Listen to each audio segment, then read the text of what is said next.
Hey, good day, everybody. Welcome to the Indian Boxer Ring interview series. Today Indian Boxer Ring has the pleasure of hosting our guest, and that is Eileen Custance of Vineen Boxers. Eileen has been in boxers, or she has been breeding actively for the last 30 years. And in this time, Aline has produced or bred and shown and has produced some big winners. She's produced 38 Australian champions. Eileen has also been actively contributing to articles. You know, she is an author.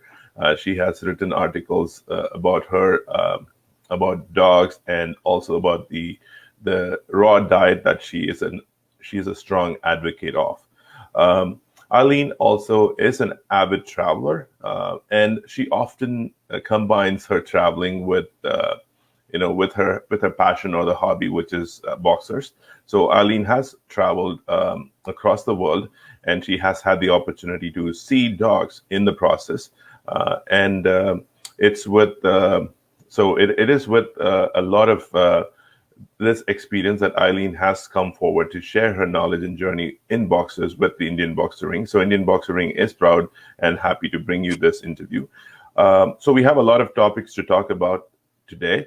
For those viewers that are tuned in, please feel free to actually post your comments or your questions in the comment section so we can get those questions answered. Now, before we start the interview, I just want to take a quick moment to recognize and thank my team who have been working in the background. My team comprises of Kadir Narayan, Sushant, Satish, Jay Simha, and that's the core team of the Indian Boxer Ring. And moving on, and this is what we've been waiting for. Eileen, how are you doing? Yeah, very well, thank you, Ishwa. Wonderful. Thank you. Eileen, I know we have a lot of things to talk about today, but I want to start this interview off with some questions so that people could know about your journey, how it all started. So how did you get started with boxers? We had friends who had a lovely boxer male called Flash, and we fell in love with him. And it just happened at that time that the breeder that they got him off had a girl puppy for sale. So, of course, we bought the puppy. We were building a house at the time, and so we paid her off in installments. Then our friends who had Flash invited us to go to a dog show, and we won a ribbon. And then we won another ribbon at another dog show, and we thought that our dog was fabulous. And we wanted to continue on. So we mated her, had a litter, and snowballed from there. Okay, wonderful. Why did you choose boxers? You know, was it just purely an accident that you chose boxers, or did you actually get inspired seeing another dog? How did that happen? It was just that we'd met, our friend's boxer, and he was such a lovely fellow. They had a girl as well, and their temperaments and their beautiful faces. I mean, who could ignore them, to be honest? Right, And, true.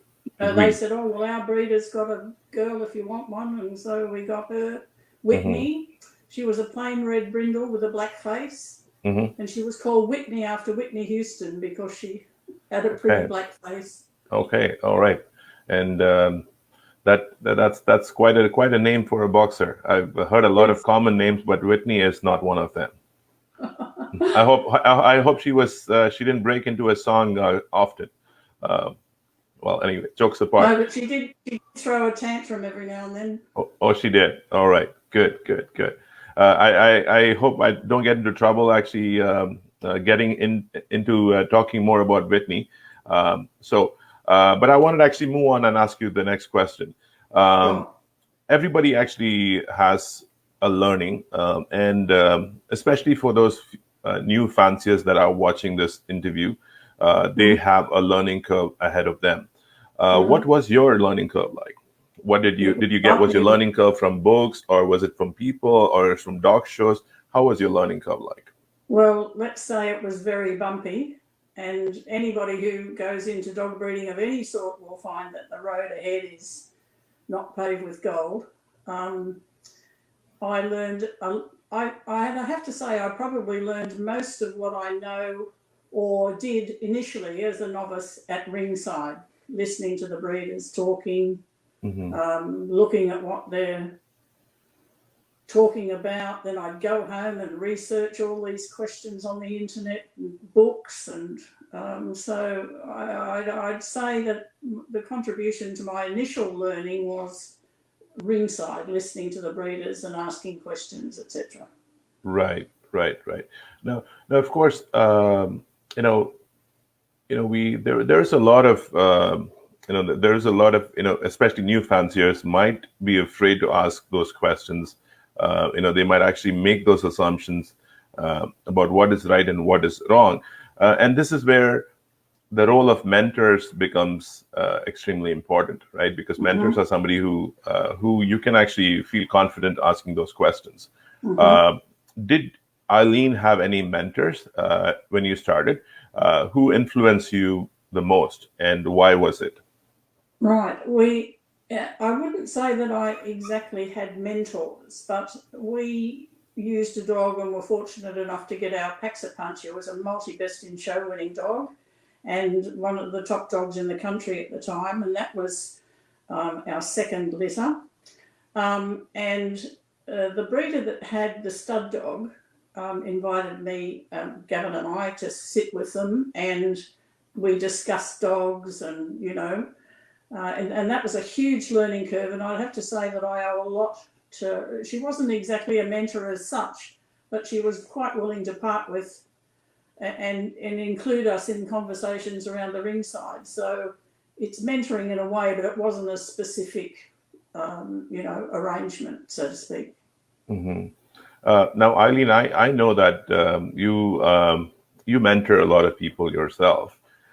So from actually being a mentee to being a mentor, what do you see? How do you mentor people? What type? If somebody wants to actually reach out to you after seeing this interview, knowing that you are a mentor, what are some of the things you would like them to be prepared with, or to make the best use of Eileen Custance's knowledge and experience?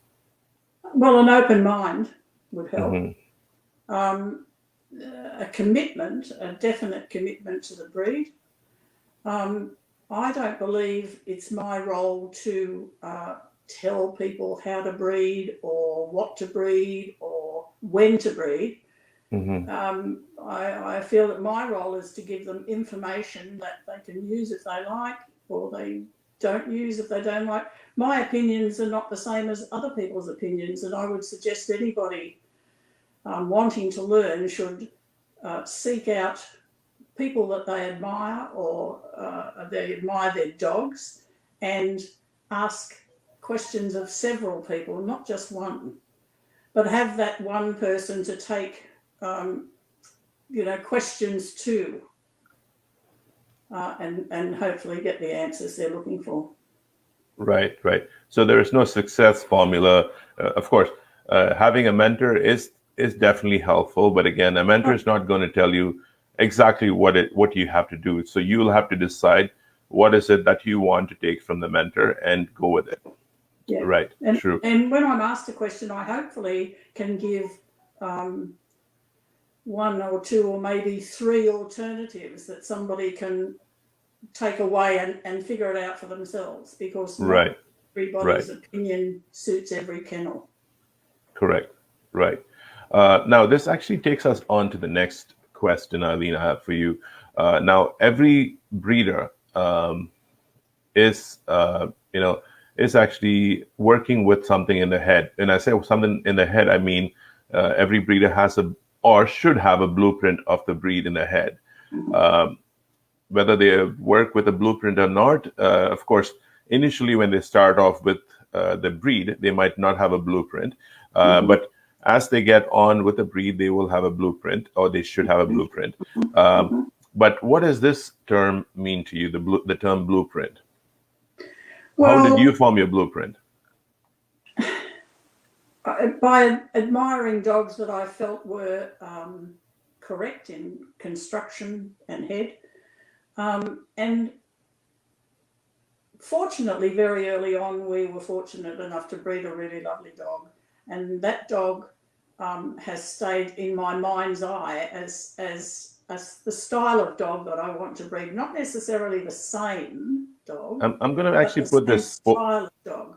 I'm going to put this poster up here on the Yep. screen so that we can actually talk about that in more detail.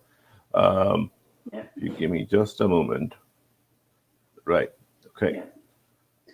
Okay. So this is the style of dog we've tried and been reasonably successful breeding over the years. These are 3 English imports that we imported from the UK. And as you can see, the outline is very similar. The first dog on the left is a male, the next one is a bitch, and the next one is a male, the head style. So that's the sort of dog the style of dog that I like to breed. Good construction, good heads. I mean, everybody wants to do that, don't they? But, Right. they're typically English and not American style. Although Okay. the bitch in the middle could be either. Right.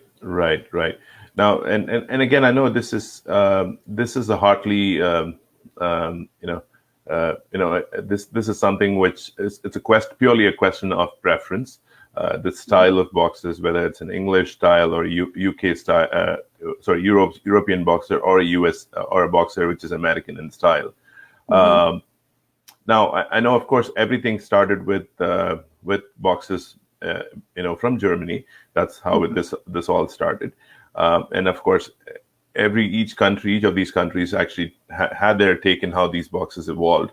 But I want to actually ask you this, in terms of how boxers have evolved in UK, USA, and Europe. What is your take on the evolution of these boxers? Have they evolved to be better than the others, or not? Have not evolved have not progressed as the other countries. What is your take? Look, I think all 3 countries, Europe. I went to Atibox in 1997, and I saw one of the most beautiful bitches I've ever seen in my life at that show. But they were very overdone in the fronts, very, a lot of poor rear ends. They have evolved into, some breeders still breed that style of dog, but I think the majority of the European dogs now are, well made. They're not overloaded in the front. They're not broad chested as they used to be. So I think they're more coming into line with the English dogs. The English dogs, when I first went to the UK, they were very overdone heads, coarse, and they've refined their dogs up, and they've got lovely dogs, I believe, at the moment. And the American dogs, the first time I went there was in 1997, and I was shocked at the style of dog. They were straight in the front, long, no chins, shoulders were appalling. And we've been to the ABC, I think, 4 times now, and gradually over those years they've got better and better. So, and I also think that fashion has a lot of influence on how dogs evolve or don't evolve in different countries. So Right. that's how I see them. I think the dogs at the moment are in a pretty good place. Good. Now, you actually, I know I know Australia has different styles of boxers. You have breeders importing dogs into Australia for into their breeding, to introduce into their breeding dogs from UK, dogs from Europe, and also from the US as well. I know you specifically had imported. You lean more towards the English dogs, but you also did bring a dog from the US as well, right? Can you talk to us about that? Well, our Hank. I always admired the Burlane kennels from Canada. And when I was at the ABC in 2003, I saw a beautiful young dog called Summer's Blackjack of Chatterjee. And another beautiful dog was High River's Tailor-Made of Backwoods.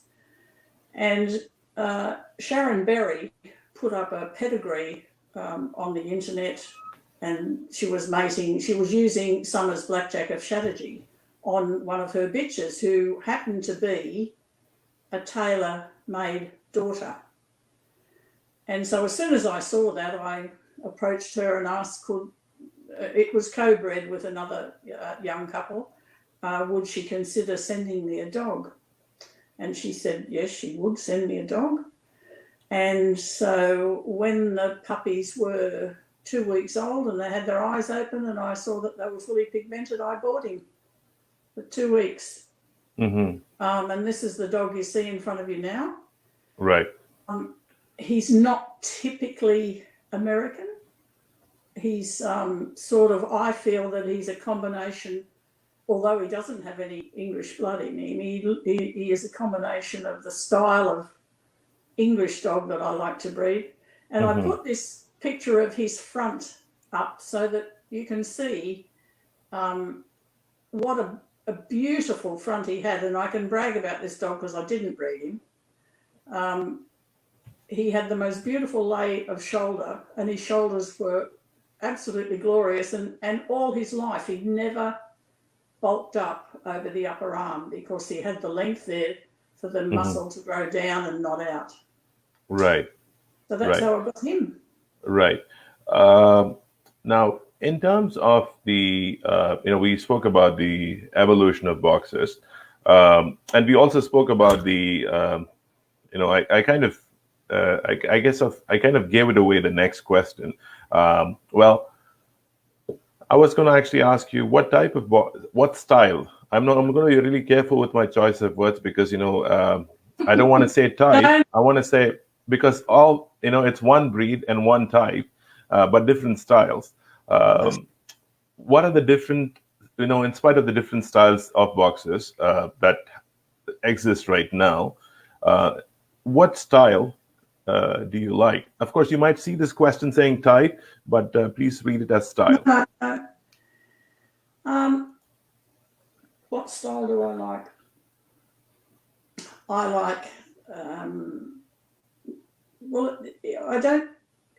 I don't particularly like a specific country's style like UK or European or American. I like a combination of all of the things you get from those, a lot of the things you get from those countries. So we bred a dog called Vineen the Godfather, and I think he's probably the closest dog that's come to the style, that's come close to the style that I like. I think he's probably exhibits the exact style that I like, and his head is the one on your poster for this interview. Right. I sent you him, but I don't think you've got it on the slide. You haven't got it on the slide.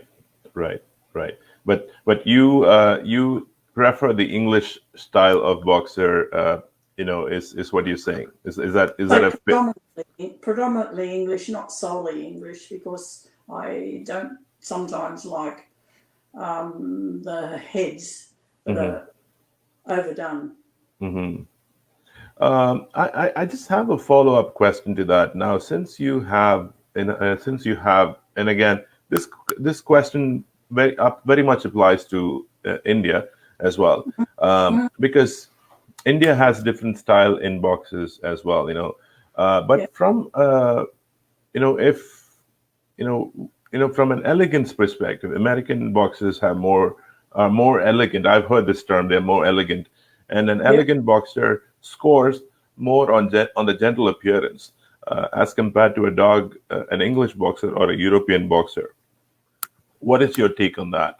I didn't quite catch the last bit, Vishwa. Oh no, I meant the American boxer is scores more on him or her being more elegant as Yes. compared to the boxer from Europe or UK. Um, how do you what is your take on that? Do you Yes, feel? I think that's true. I think there have been some absolutely spectacular American dogs. Um, they're aided also by very short, tight coats. Um, their limbs, to me, are just that little bit finer. Um, Beautiful, clean necks, lovely round arched necks, which are elegance in themselves. So yes, I would say that they don't have big, strong, overdone heads that a lot of other countries have, or a lot of other styles of Mhm. dogs have.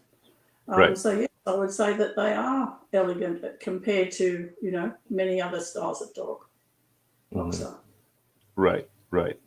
Um, Well, I just want to actually move on to the next question, Aline, and this is actually something something on the lines of how you plan your breeding.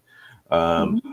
I know there are a lot of breeding theories which float around. Some breeders insist that this is what works for them like magic all the time. Um, but again, even before we get into the breeding theories, I wanted to actually ask you a question which was post on one of the interviews. This was: would you equate outcrossing to the luck of the draw? Is it actually is it are you venturing into an unknown territory when you actually outcross? Well, it could be the luck of the draw, but with any breeding for any reason with any dog, you've got to evaluate both the bitch and the dog. The good points, the pros and cons. And just because the dog is a complete outcross doesn't mean that he's not similar to your bitch or your dog. If you look at that American dog, he was similar in outline and structurally almost the same as the English dogs. So, breeding and outcrossing for any reason, you have to evaluate each dog individually. And the other thing I would say is we all look for the good points in the stud dog that we're going to use, or we're going to get, this, that, and the other thing.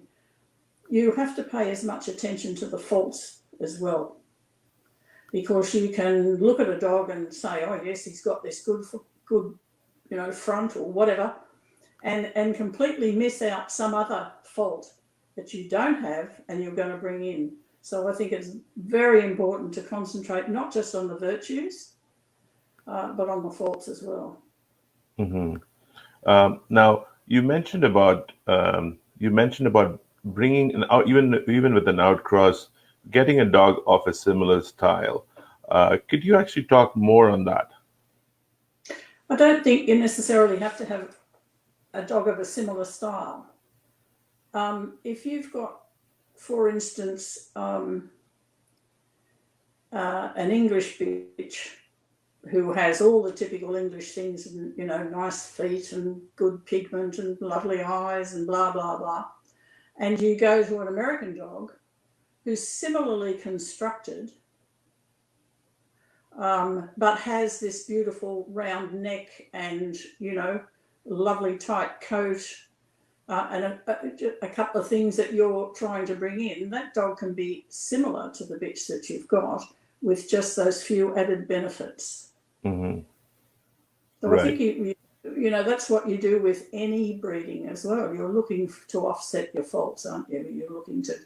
right, I believe breeding is a gathering of attributes over time.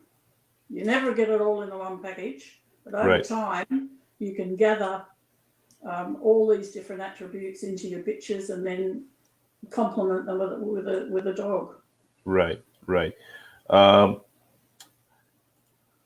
I actually wanted to, move on to this question about a natural tail in Australia. I know Mm-hmm. natural tail or docking of tails was banned in Australia. I Yeah. think in parts of Australia in 2004 and the other parts by 2010. How big of a shock was it to breeders and boxer fanciers in Australia? Did this change result in actually people leaving the breed? Uh, Yep. how Yes. did this happen? Yes. What was it Well, like? people left the breed because the dogs had tails. Um, I didn't, because frankly, I don't live with the back end of the dog. I live with the beautiful faces, lovely temperaments. 8 inches of tail to me is not going to change anything about the dog. So, frankly, I was pretty disgusted at those breeders that walked away because, in my opinion, they weren't in it for the right thing to begin with, the love of the breed. Hmm. So, it was a big shock to a lot of people. A lot of people walked away. A lot of people still complain about it. I don't. I didn't like it. I like a dog, absolutely, but I Hmm. wasn't going to give up the breed just because there was another 8 or 10 inches of tail on the end of them. Hmm. So yeah, that's my Hmm. take on Right, it. right, right. Does it make it? Does it make showing any different? Showing a dog with a tail versus showing a dog with a dog tail. Is it a lot of difference? Well, not really. Why would it be? All you have to do is hold the tail. If you've got a dog, you top and tail it, so you hold the tail at 1 o'clock or whatever Hmm. angle it comes off the croup. Right. Um, with a tail dog, you do the same. You just hold it at the same angle. Hmm. Sure, sometimes the tail goes up over the back of the dog or it flops over your hand or whatever. But I Hmm. think breeders try to give the impression of a dog by putting their hand at the spot where a dock tail would end and at the same angle coming off the dog. So Hmm. it made a Right. bit of a difference, I think, until everybody got their minds around it. But I don't think Hmm. it made a major difference, to be honest. No. Right, right, right. I think you said it rightly. You actually you stay with the breed for the love for the breed, not for the love or lack of it for the tail. I Mm, I get your perspective. Thank you. yeah.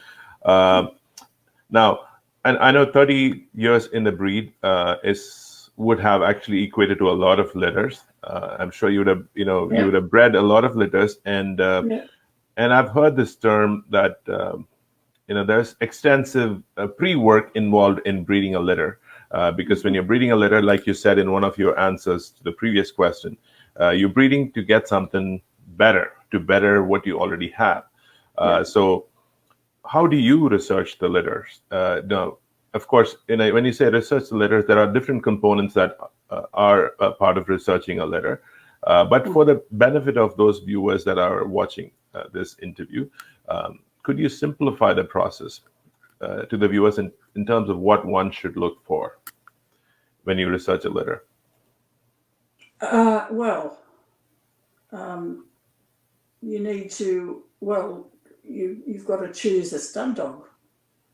So you've got to do all the research about the stud dog and its phonetic and genetic contribution, um,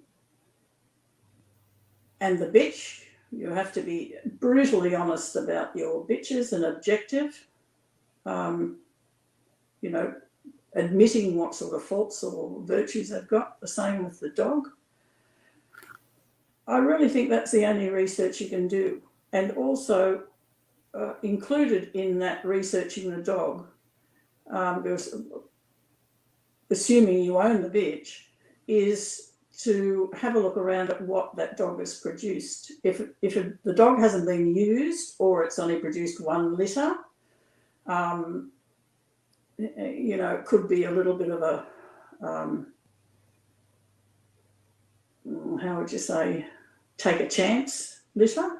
But Mm-hmm. if you research the dog, have a look at the dog, see what its virtues are, find out what its faults are, look at what it's produced, that's the best you can do, I think.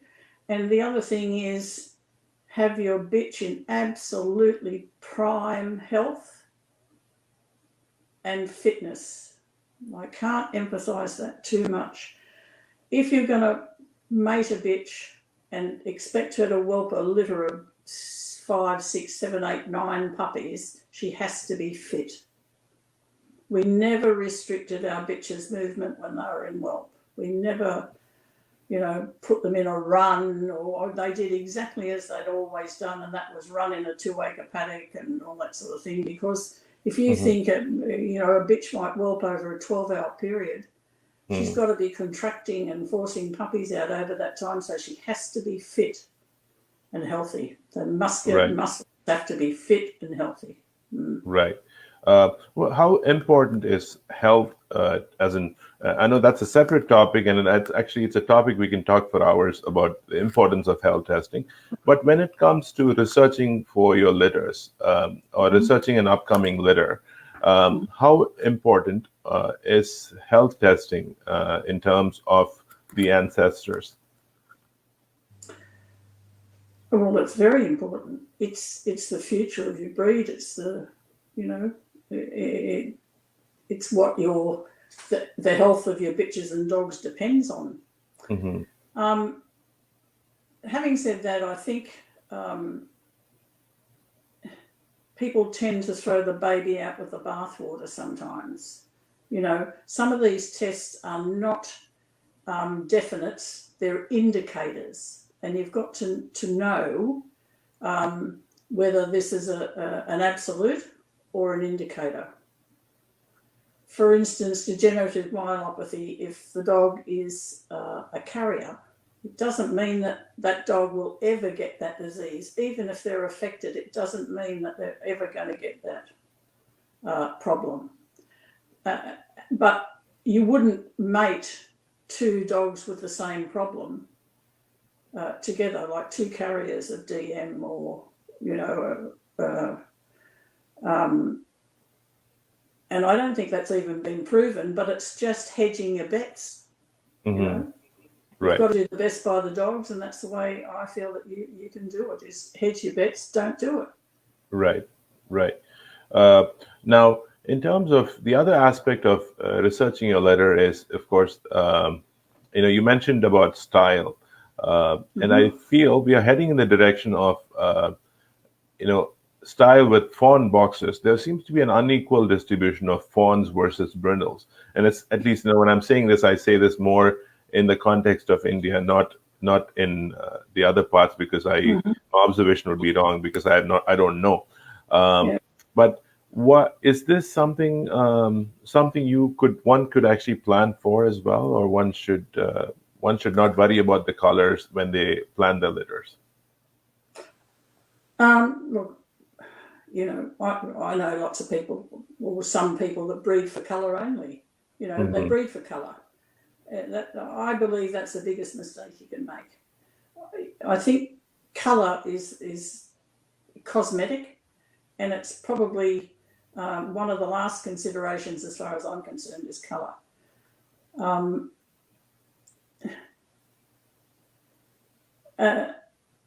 then perhaps somewhere like India, that's imported dominant fawn producing dogs, don't have a choice. I mean, they're everywhere. So, and some of the good dogs are fawn. I don't think it's a problem unless the dogs are less than what you would wish for, to be honest. Right. True. I've bred 2 red litters in 30 years. And that's only because the dogs that I've wanted to use or imported or whatever have been basically dominant brindle, and I've had brindle bitches. It hasn't been purposeful. Right. And the red ones that I bred weren't purposefully built for colour, bred for colour. They were bred for the two individual dogs to go together. Right, right. And again, I think on the topic of color, and I don't want to get into a discussion about white boxers here, but is it actually prudent for boxers to plan their litters, keeping whites out of the picture? Like as far as possible, try to not breed whites and try to keep it a colored litter. So is that also something that breeders should plan for or keep in mind when they plan their litter? Well, not necessarily. People do, and we can do that. We can breed to a genetically plain dog, to a flashy bitch, and get no whites, or two plain dogs together and get no whites. I don't have a problem with white boxers at all. I think they're just a boxer with a different colour coat. They're not acceptable, obviously, in the standard, although there is a push, I believe, in Europe now to be able to breed them, which, in my opinion, is a major mistake.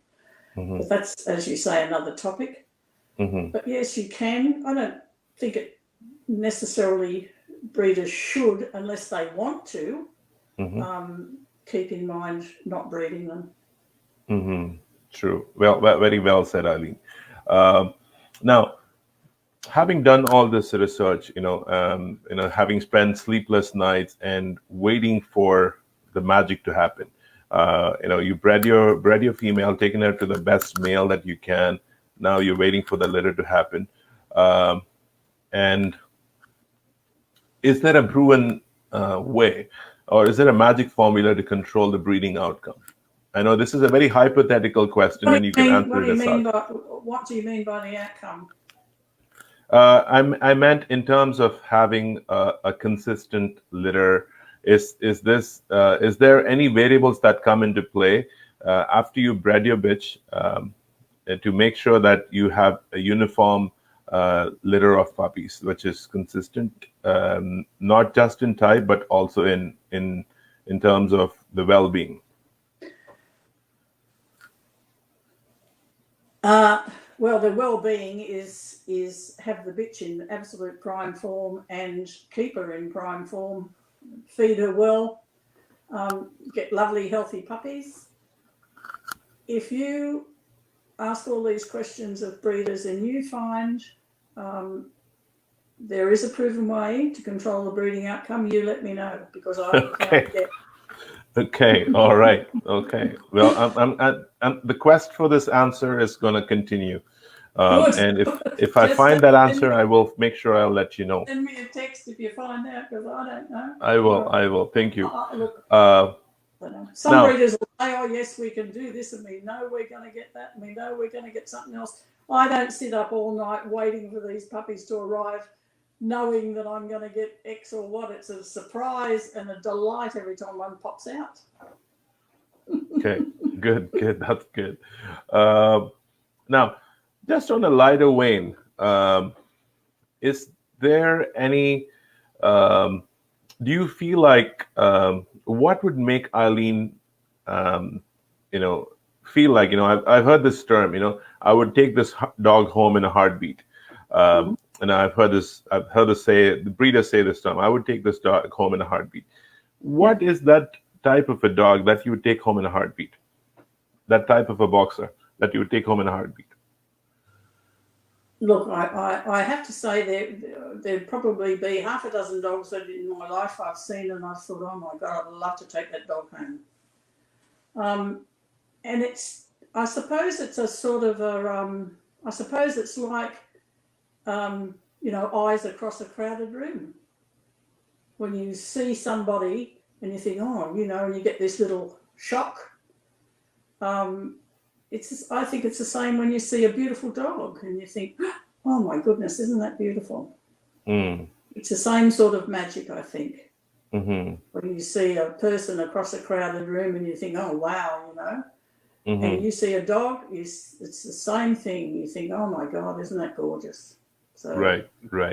There's no it's the overall, it's how that dog looks, and it's just the that's the package, feeling. just It's a package. they just fill your eye. You just think, oh Mhm. my gosh, and you don't see. You could probably pick them to pieces 10 times, but initially you think, oh gosh, isn't that a gorgeous dog? Right, right, right, right. Um, I actually wanted to actually ask you, in all the time that you have been in boxers, Eileen, and having bred all those litters, what has been your biggest obstacle in breeding boxers? And of course, the best part of this question that we would like to hear from you is how have you offset or gotten over that issue? I've never gotten over it. Okay, And all the right. biggest, the That's a big, simple answer, but again, what has been yeah, what have been the workarounds for you? the biggest obstacle I've had to overcome is my belief that I've done the right breeding. Like I'm in a quandary. Should I use this dog? Should I do that dog? And then I've done the mating, and then I think, oh my God, have I done the right thing? And this is about probably the only obstacle that I've had to overcome is my doubt or my quandary over whether I've done the right thing or not. Sometimes I have.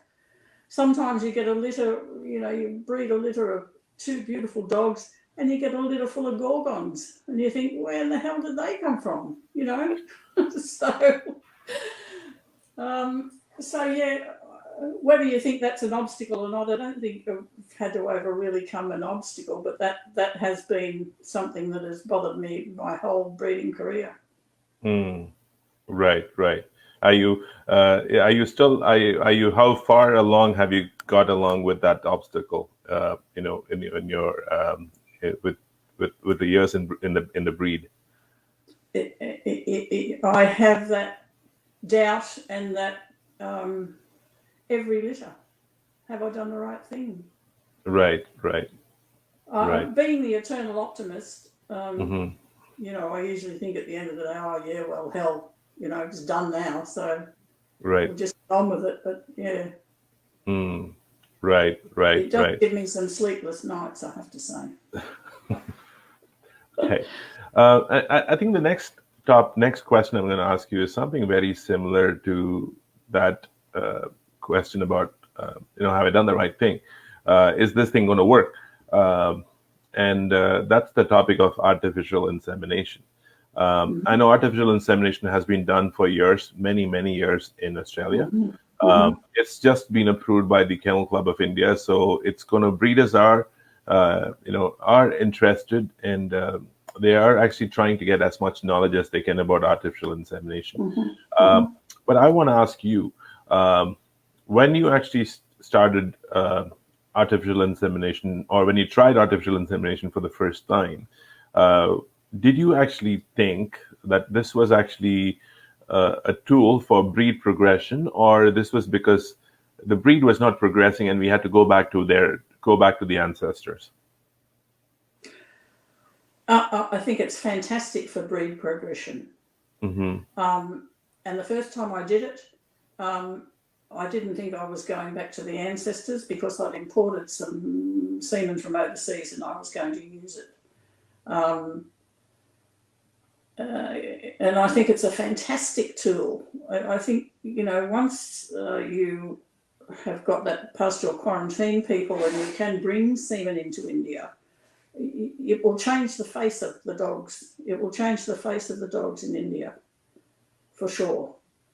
Because you can reach to every corner of the world to use a dog that you would never have physical access to. Right. So, absolutely very important, I think, and a marvelous, marvelous thing to be able to Right. use. Yeah. Right. Now, would you recommend, because of the probability of success being, and I've heard this percentage range between 0 to 30%, 0 to 60%, the probability of success with artificial insemination, the amount of pre-work that you had to do to make sure that the bitch is ready to take or to have a successful breeding. In light of all these hardships that one has to go through, of course, the results, if you get, like you said, if you actually, the results could be outstanding, amazing. But would you recommend artificial insemination to a novice breeder? Yes, why not? Artificial insemination is just the act of getting the semen into the bitch. The semen is just a dog in liquid form. That's all it is. So it's no great mystery or anything like that. It is just a dog in liquid form. And that liquid form is inserted into the bitch, and the wrigglers do their job and the puppies result. What I would say is have the bitch at any time you're going to whelp a bitch or put her into whelp. It has to be absolutely fit. The other thing is make sure that your progesterone testing is spot on. Go to the best reproductive vet you can find. What else can I say? I have never done transcervical AI. I believe in doing surgical AI. It's very light anaesthetic for the bitch. It's a very small cut in her tummy, but the semen is injected into both sides of the uterus, and so it goes directly into where the eggs are hopefully sitting. I've done, I don't know how many AIs, but a lot, and I've only had one bitch miss. So okay, so your success rate has been 90 or 90% at least, or more than 90%. Yeah. Right. But I do use a specialist reproductive vet.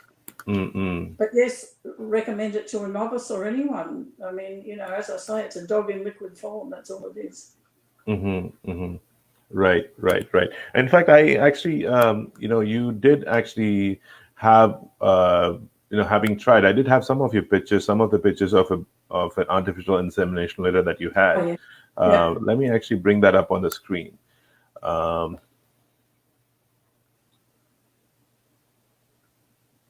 Okay, I believe this one. is. Yeah. Okay, so the first bitch is champion Vineen Boxers. The second bitch is her daughter, bred by artificial insemination, Vineen Angelina, and the third one is Angelina's daughter, our Ida. And as you can see, the three of them could almost be superimposed on top of one another. They're all, nearly exactly the same outlines. And we chose the dog. We imported semen actually for Angelina's father. But he was the same style of dog that I would have used had he been on the ground here. So whether you're using semen or a dog, the same research applies. Right.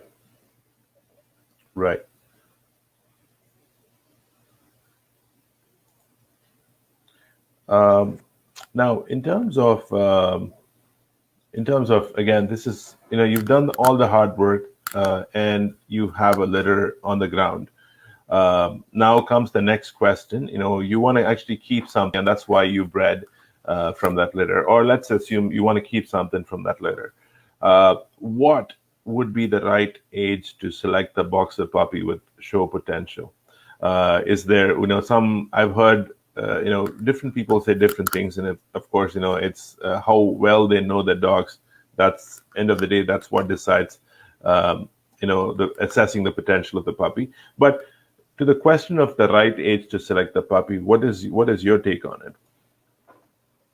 I think it's a progressive age thing.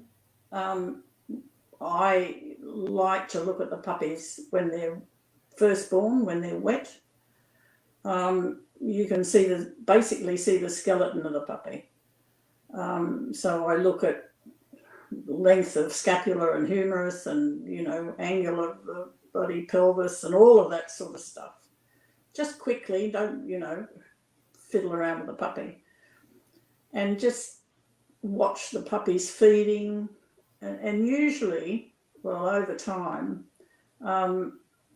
you can see the potential of a puppy from basically day one. Then when it's feeding on its mother, you can see the re-angulation as it's pushing against the teats to feed.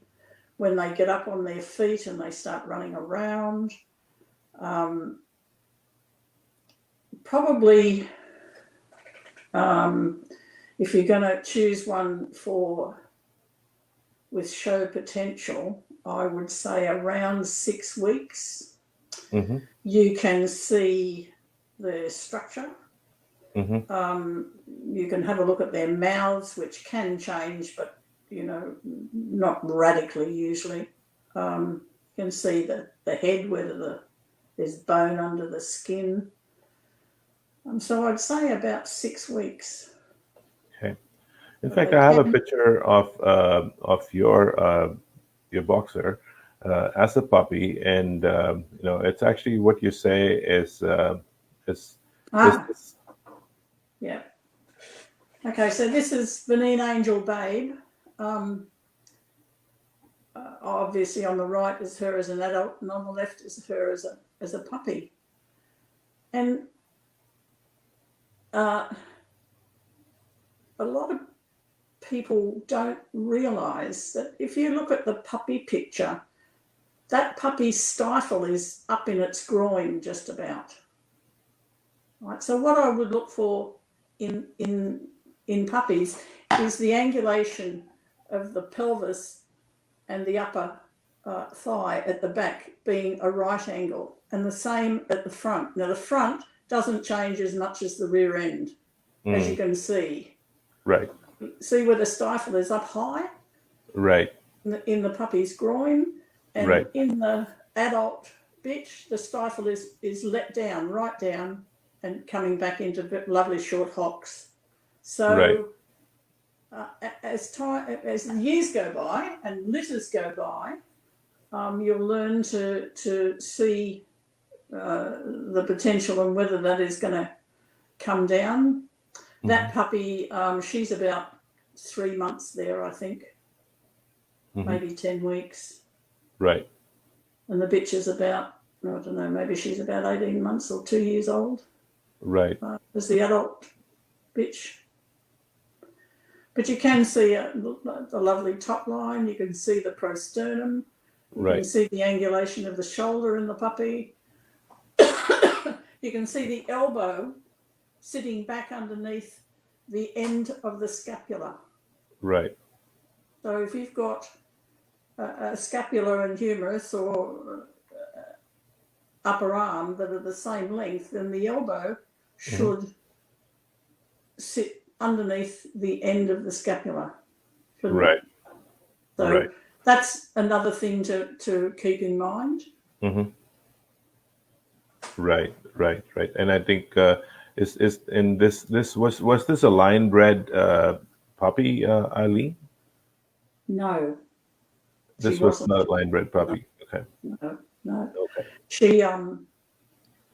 She was by one of my English imports, but her mother was by Paxapunch out of another breeder's bitch. So she wasn't a bitch that I bred. She was a bitch that I was offered. Right. Now, in terms of show potential, you mentioned in answering another question, it's the total package. It's the personality of the dog that that actually catches your eye, and that's the dog you feel like you're going away with. Now, in assessing a show potential of a puppy, I'm going to give you 2 examples here. One is a puppy which is actually got an outstanding personality and show temperament. He's a good puppy, and the other puppy is actually he's got the amazing construction. He's really good, but he doesn't have as good a temperament as the first puppy. What would you, and if you're looking to keep a puppy for showing, or how would you rate one puppy over the other? Well, it's fantastic to have an outgoing temperament and up on their toes and, you know, ready to show all the time. But if they're not a good dog, what's the point? If the other puppy, the second puppy, is a good puppy, has a nice temperament, not as outgoing and on your toes as the other one, then I would choose the better dog to show, because we've had dogs that, you know, they go around the ring, but if you stack them up for too long, they're nearly asleep on their feet because they're so laid back. It's not that they're, you know, got any other issue. They just take it all in their stride, whereas some of them are up and at them and, you know, on their toes all the time. No, So sorry. it's nice So, to get. It's would you nice would to you get pick that the puppy? temperament. Would the temperament be the decider, or would it be the attributes? The you mean that the attributes in terms of construction? Which would you pick? The attributes for me, as long as the Okay, puppy's not shy or anything, he's just an ordinary puppy, where the other one is in your face sort of thing, then the attributes would win out for me, yeah. got it. Because potentially you're going to go on with that puppy as well, and you know. Mhm. Right, right. Now, in terms of let's talk about, since we've spoken about temperament, let's talk about color. Mm-hmm. How important are markings in determining the show potential? Like, for example, a flashy marked puppy is typically placed as a show potential puppy. Uh, what is that? Is that how we should be looking at a puppy, as a show potential? Absolutely no. Um, Confirmation is paramount, I believe, in choosing a puppy for any reason. Um,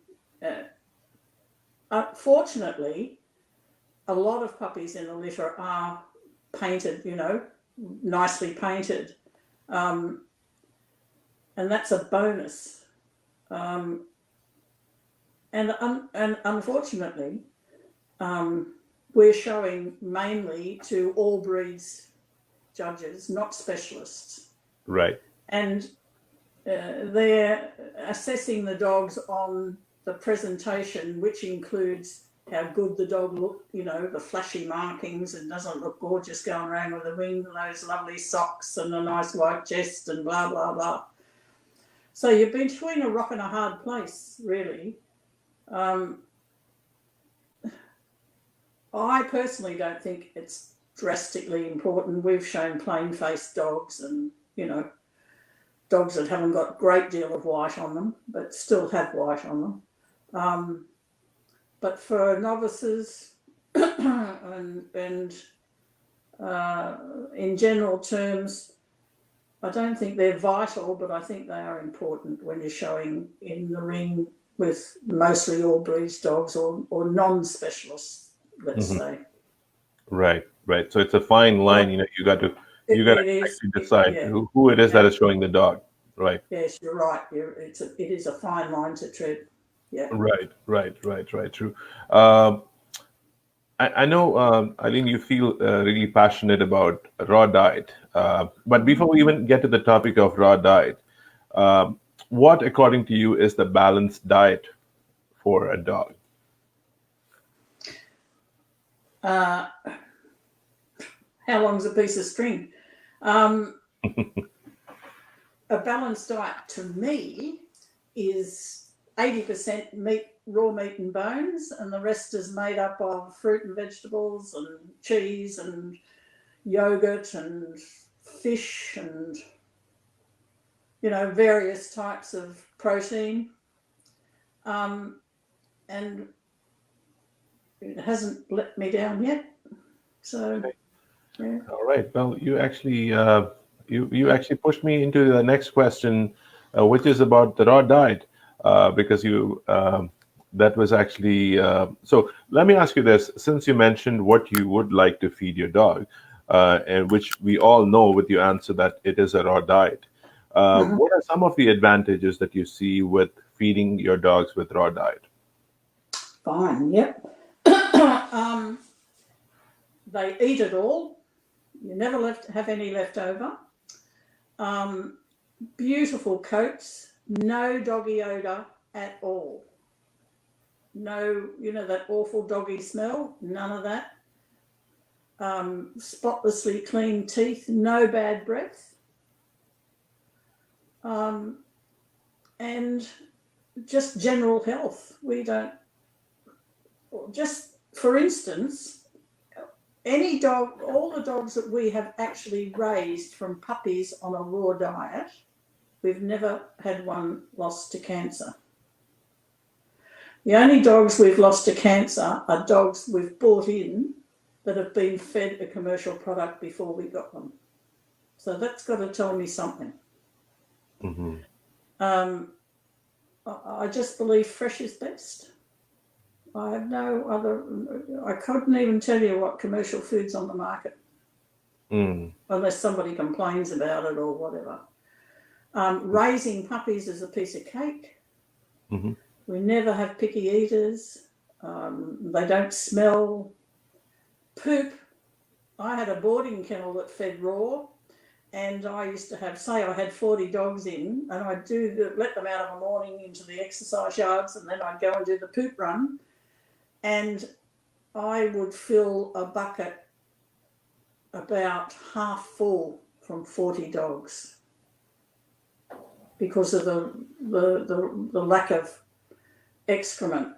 And that's only because with a raw food diet, all of that food is absorbed into the body. You don't have all the waste product coming out the end. But commercial food's pre-digested.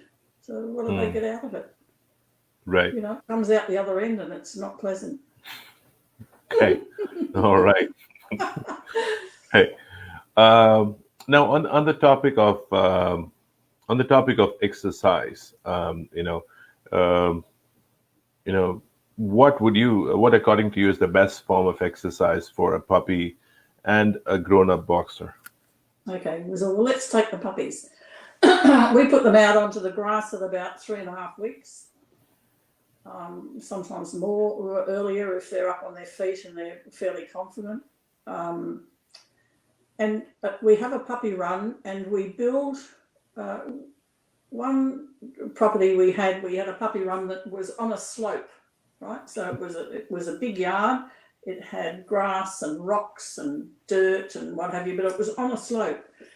And if you think about it, you have to grow puppies and grow their musculation laterally and vertically. And you can't do it on a flat surface. So you have to have hills for them to climb or whatever. Now, the last place we lived, we had cement runs, and I put big rocks in the run so that the puppies could climb up the rocks, and you can build like an agility pyramid like that, like that, so that the puppies will run up and run over. Right. And you know yourself, if you're walking around in an office and flat and you've got to go upstairs and you haven't been upstairs for a while, how do your muscles feel? Right. So equally, that's how I think you should raise puppies, so that they can run up and down and on flat surfaces, but to raise them just on a flat surface, I don't think is doing their musculation any good. Right. And that's what holds their skeleton together, the musculation. Right. So it has to be, you have to exercise them vertical and the horizontal musculature. Right. And adult dogs, we never restrict their movement. As I said to you before, pregnant bitches are allowed to do as they please. They will rest themselves when they're close to whelping. But up until then, they have the same exercise they always have. And we were fortunate enough to have a big 2-acre paddock at our last property. And they used to just run in the big 2-acre paddock. They didn't run all day. We put them out for about 3 hours and then put them back in the runs and let another lot out and so on and so forth. Right. Free exercise, I believe, is free running. Is there something... is there a term called over exercising your dog? Does that term apply to a boxer? Because you mentioned something about overdone shoulders. Is that something which you can actually correlate to over exercising the dog? You mean loaded shoulders we're talking about? Yes. Are we? Yes. So we've got the silhouette of the dog face on, and the thing comes down, the shoulders go out like that and come back in, Right. go down to the ground. That's because they've got a short upper arm. And the length of the upper arm is not long enough to accommodate that muscle that grows down the length of the upper arm. And so if it can't go down, it's got to go out. Right. Okay. And we've always run our dogs like that. And, you know, I breed for that length of upper arm and what have you. So we haven't had loaded shoulders. Right. But that's why the dogs have loaded shoulders. It's not over exercising. Of course, if you determinedly put a dog on a treadmill and run it and build that muscle up. But normally a dog free running doesn't build that up because they're not concentrating on that particular front. They use the whole body. Right. So yeah. Yeah. Makes sense. I actually wanted to ask you about the dogs that you have bred. What has been your most favorite win with the dogs that you have owned or the dogs that you have bred? Your favorite win, your favorite moment as a breeder or owner? Can I give you two? Sure. My first specialty best in show was fantastic. And in 2016, our homebred bitch won the Australian National. So they were probably the two proudest wins of our homebred dogs. I mean, we've had we've had 7 dogs have specialty best in shows. Some are the imports, some we bred.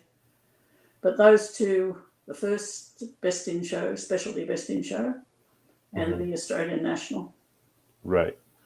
Now, I'm sure you would have seen a lot of dogs and would have admired a lot of dogs in the past. Some of them could have been owned by you. Some of them could have been owned by someone else. Could you actually give us names of few of the dogs that you have admired over the years? A few? Yes. Sure. In 1997, I saw a beautiful, beautiful red bitch at Box at Lake Garda in Italy. She wasn't a champion. She belonged to a novice young man. He was there with his father. She was a red bitch. Her name was Sayonara Queen. And I can still see her in my mind's eye. She was absolutely beautiful. I couldn't fault her. She was absolutely beautiful. There's another dog that is not noted. Probably people in the UK would know him, and his name was Sandcliffe Snog in the Fog at Jimbren, and he was for me, an absolutely beautiful style of dog. Beautiful head, beautiful conformation. Another dog would be Capri's Woods End Spellcaster. High Rivers Tailormator backwards, Summers, Blackjack Chatterjee.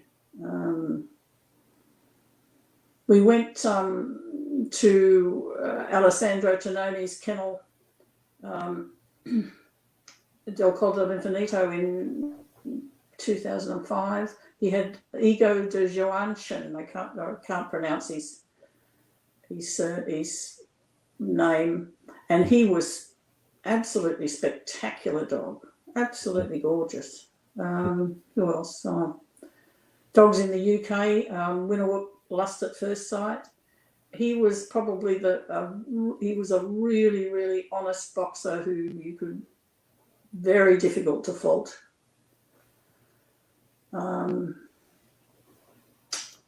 That's quite an extensive list you got there. They're the dogs that I've seen in the flesh, so you know. Right. I can't comment on. I'm not going to comment on pictures of dogs, but they're the ones I've seen in the flesh. So. Right. Eileen, in your introduction, I mentioned that you are an avid traveler. and I know this story, but I want our viewers to hear this story from you.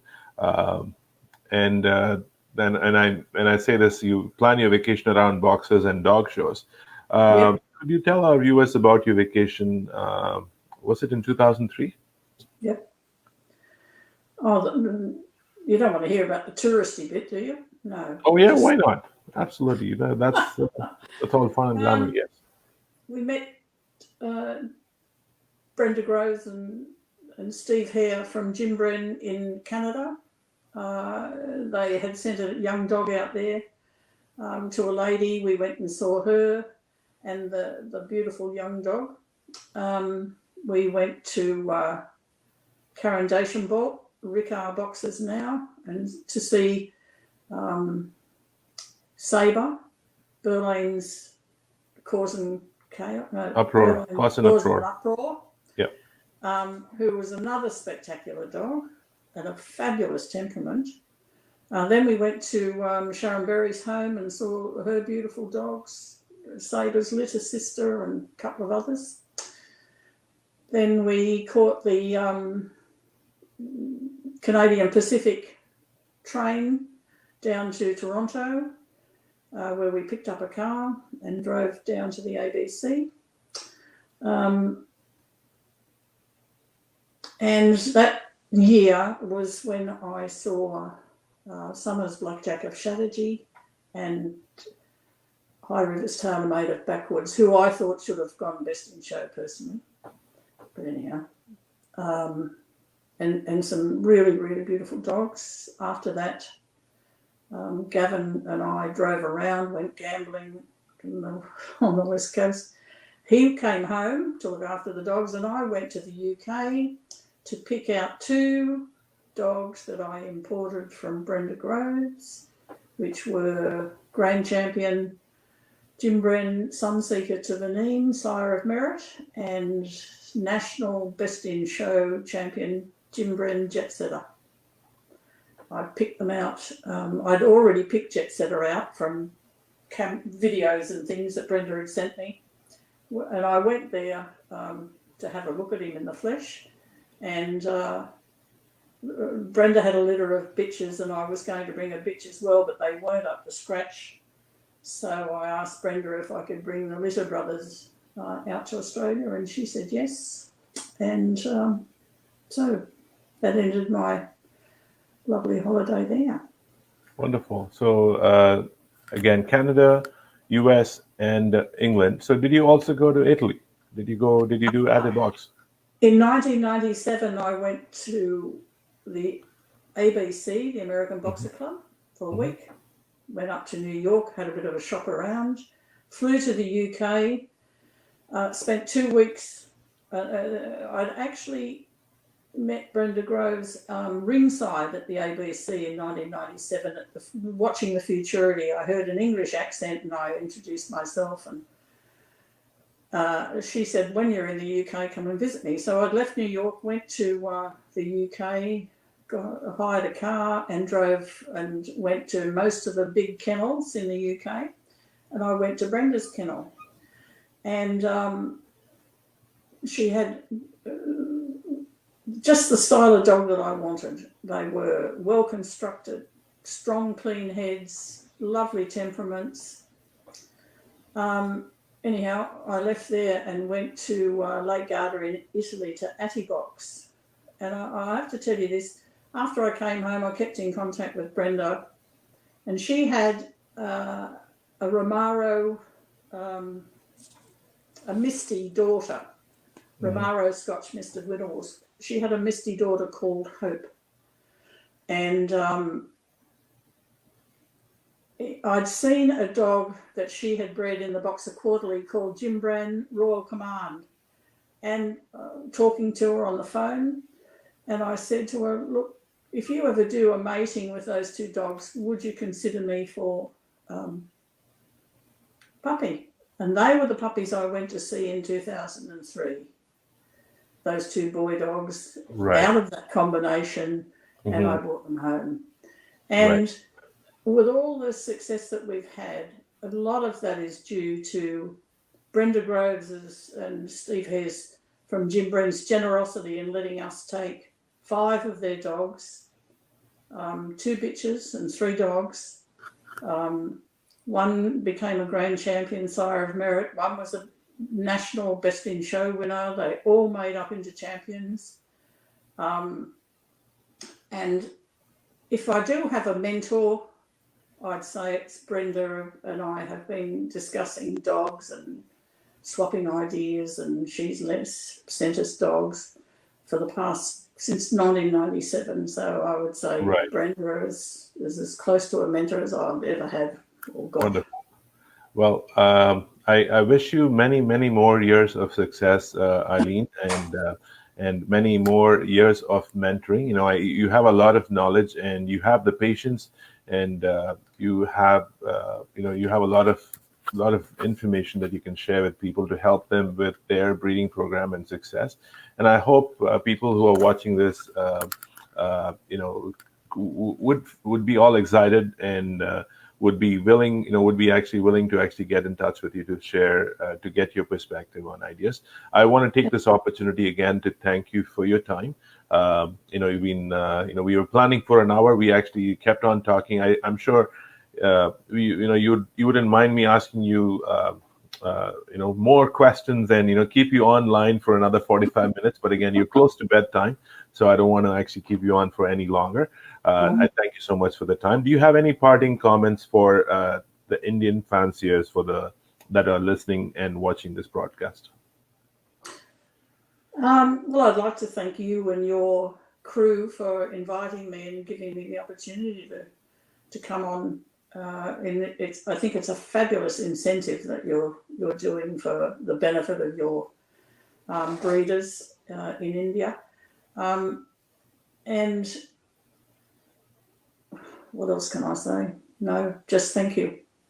Thank you. Yes, what I'd say to novice breeders and all breeders alike, you're not breeding for sheep stations. It's a hobby.